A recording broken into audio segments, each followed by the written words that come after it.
Hi, I'm Senior Software Engineer at RedBadger, and this is nothing to do with RedBadger. This is just like our house's kind of crazy project that we did during lockdown. So I'll just kick off. It's monitoring temperature sensors, monitor temperature with too many Bluetooth thermometers. So I'll start with some backstory, and I'll give an overview of kind of what we've ended up building, and then you get the money shots, and then I'll give you closing remarks, and then I'll have a look in the Q&A. Start filling the Q&A up already, and I'll get to it at the end. So we started with some temperature sensors that were made out of dev boards, which are great, but like not huge battery life and quite expensive. But like, what could you do if you had 100 sensors and they actually lasted? Like, there are lots of applications. So bought a bunch of these little temperature sensors, $3 each. Spoilers at the end, I bought 100. If you want one, shout. I'll probably give you 20. And connect them via Bluetooth on a Raspberry Pi. And so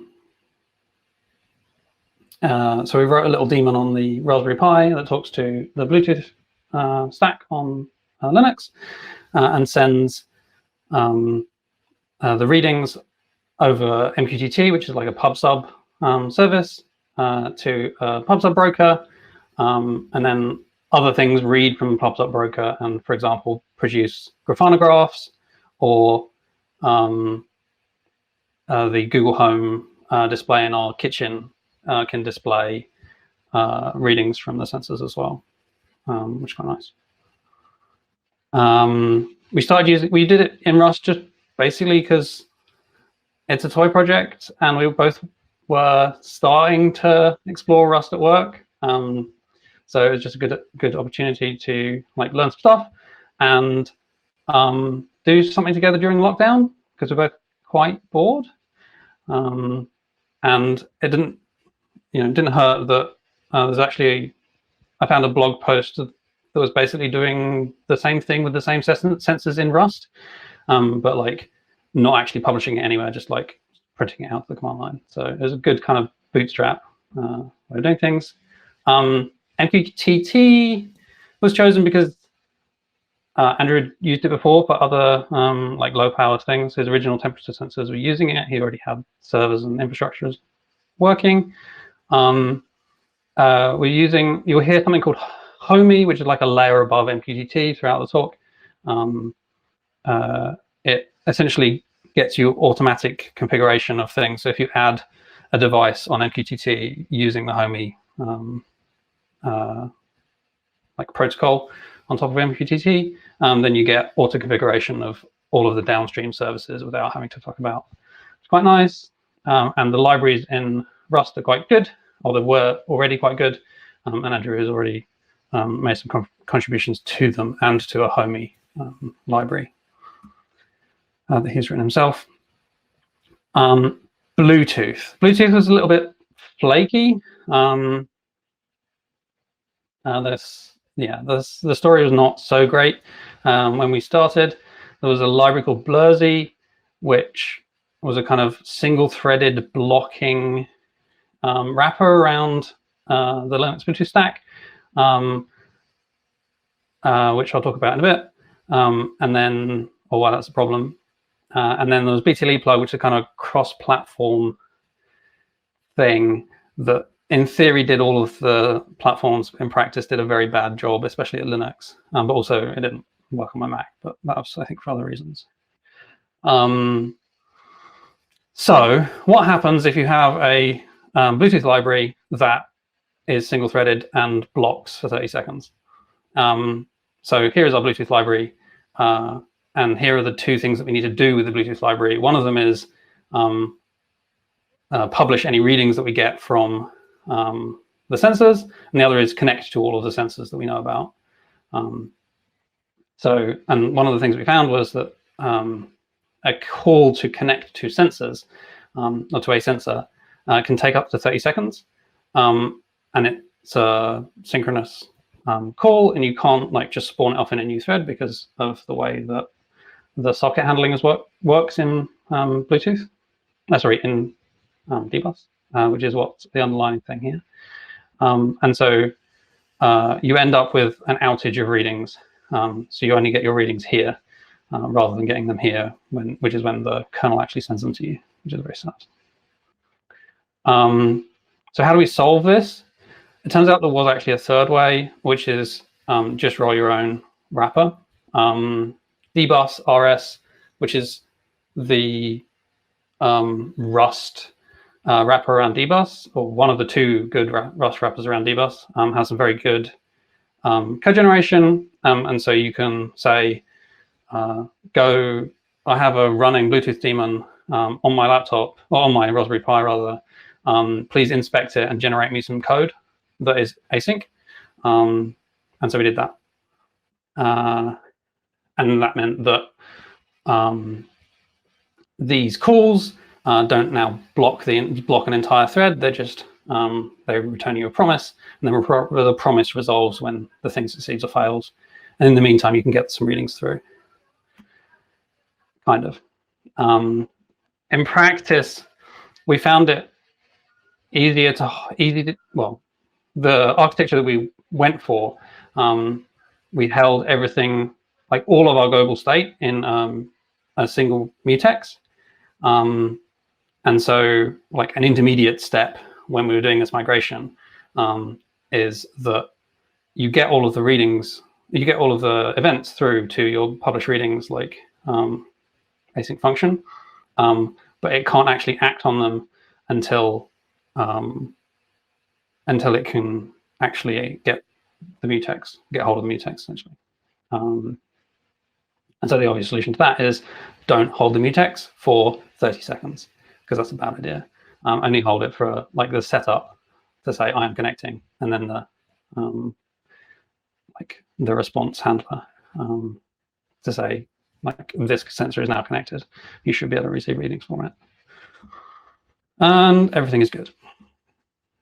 So we're wrapping everything in global state in a mutex, which works okay. Arcs are fine. Yeah, just use arc mutex if you need to get out of bind, and it won't actually cause you that much pain.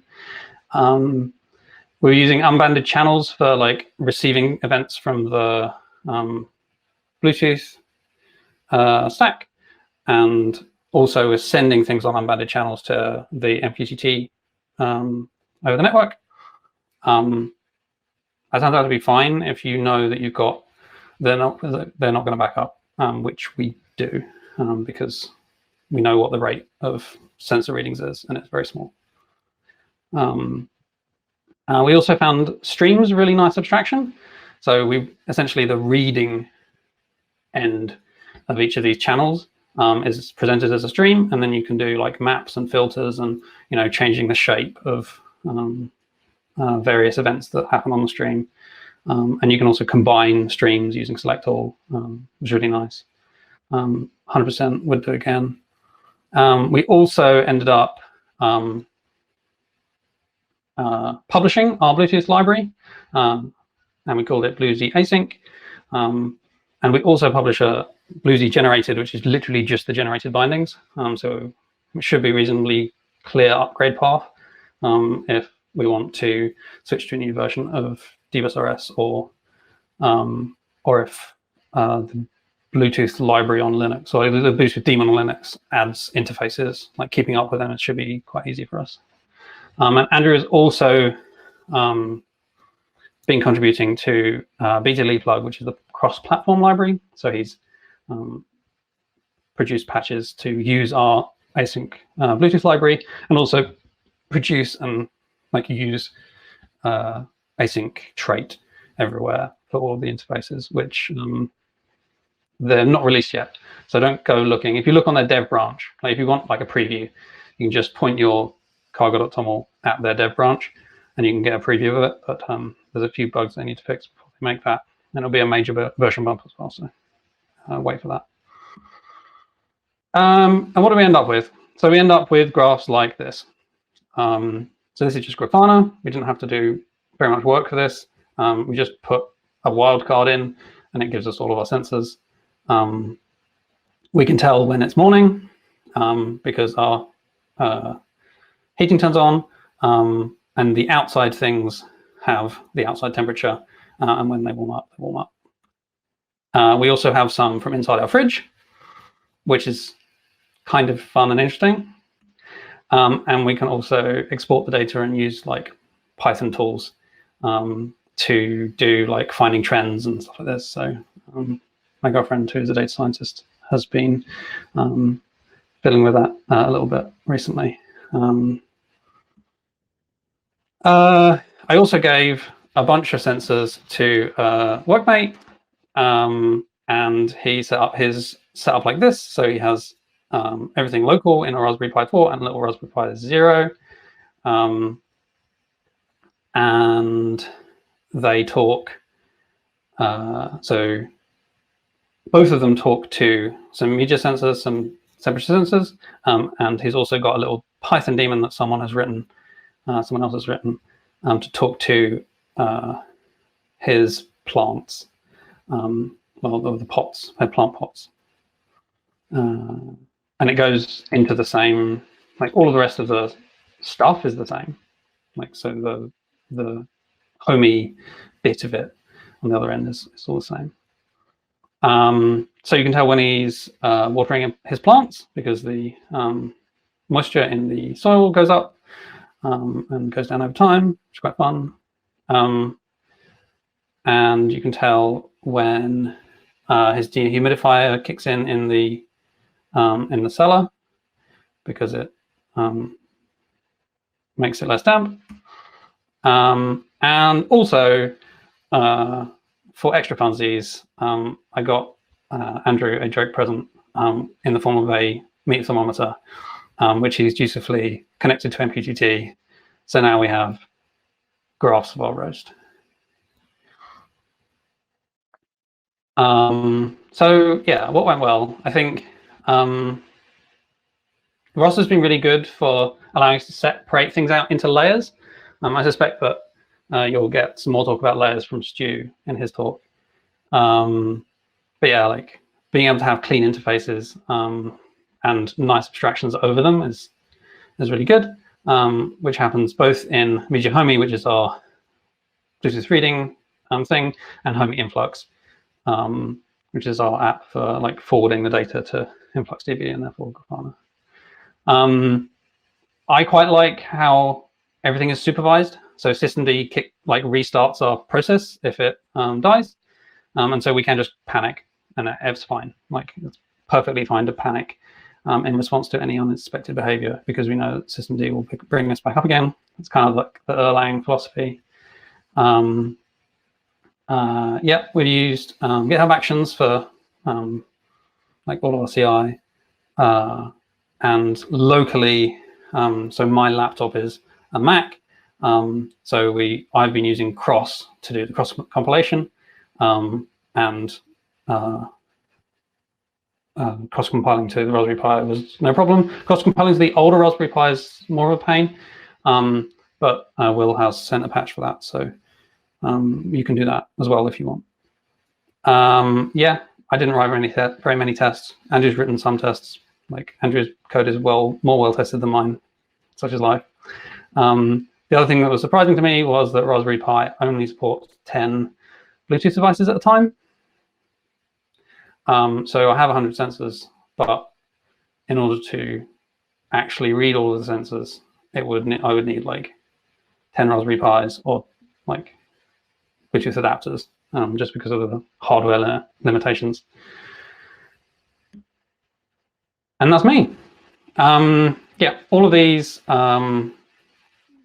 links are available on here. So this presentation lives here. It's currently in a pull request, which I'll merge in like 10 minutes. So all of these links, if you need them, are there. So I'll probably just remember this, which I guess I can copy into the chat.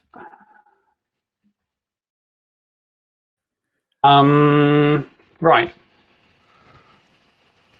That's me. Thank you very much, David. Crab emojis, clap emojis, please, for David's talk. We do have a couple of questions in the Q&A, but please show your appreciation to David for his talk. Crab emojis, crab emojis, and clap emojis in the chat, please. And if anyone else has more questions, please go to the Q&A tab on the stage and ask your questions there. I'm going to start reading them out, and we will have a quick Q&A round with David. So the first question comes from Felipe Lesser. Which mutex is that? Is it the Tokyo one? I suppose you used standard mutex. You wouldn't be able to hold it across ASIC points, so maybe that would be a benefit. Air quotes. You would be able to hold it. You would just have problems quicker. It was I think it was so this bit of the library uses, if I remember correctly, the Tokyo mutex. There was another bit of the like homey influx ended up using a standard mutex for other reasons, I think. And then I think it might ended up being migrated away from that as well. But yeah, we don't I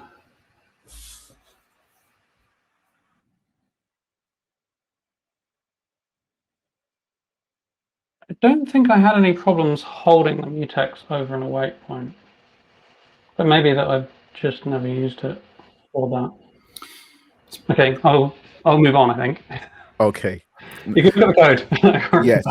Yes, and there's more time to do chew over that in the networking session at the end. We have another question from Anonymous.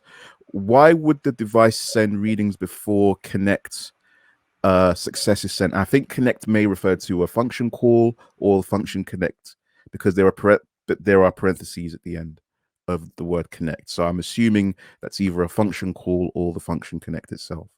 Yeah, so each of these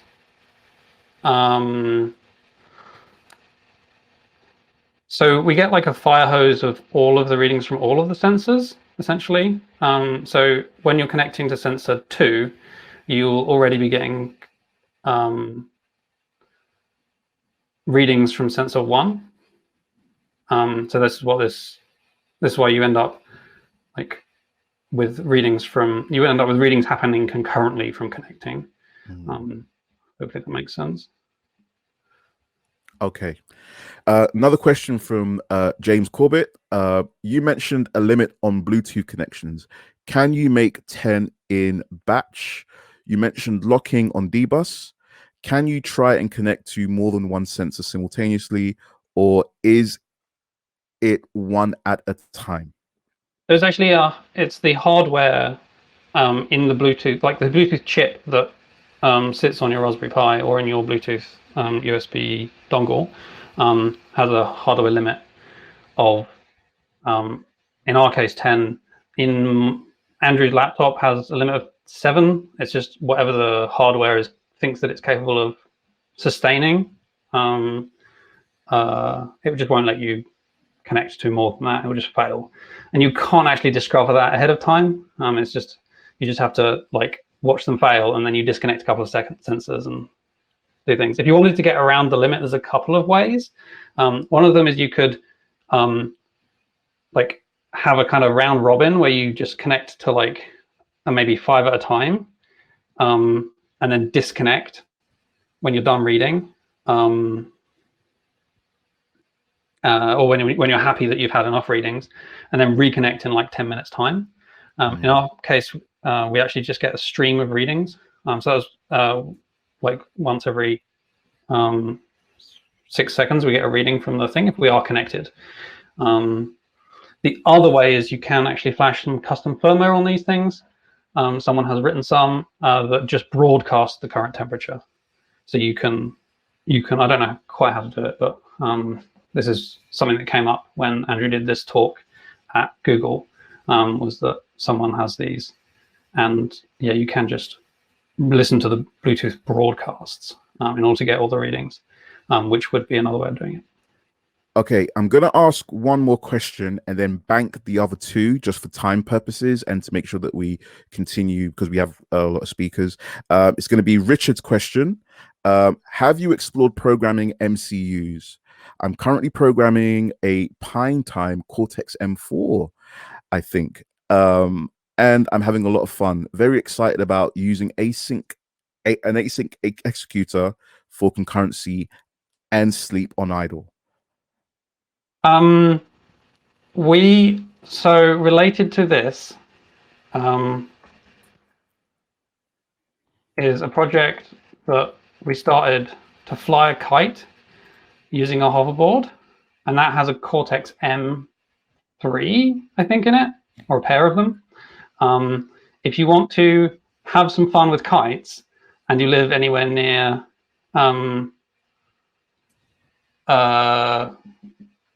Hampstead Heath, or within cycling distance of Hampstead Heath on a weekend, hit me up and maybe you can get involved with this thing. Nice. I've got a video which I'll post in the chat as well once it's uploaded. Yes, that's me.